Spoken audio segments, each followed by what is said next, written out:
you'll notice that we have 3, 27, and 9. And it's going to help to express those all as the same base. And I can really use 3 to express all of those. And this one already has 3.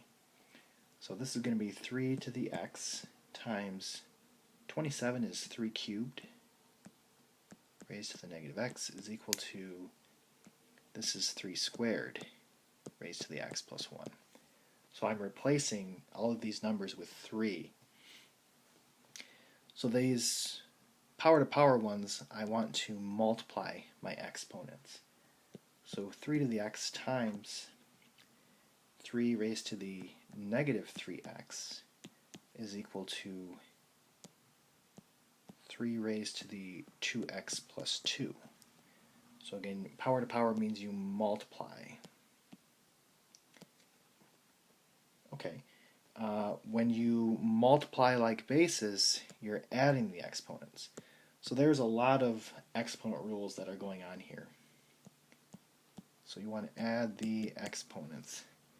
Here you wanted to multiply the exponents. Here you want to add the exponents. So this is going to be 3.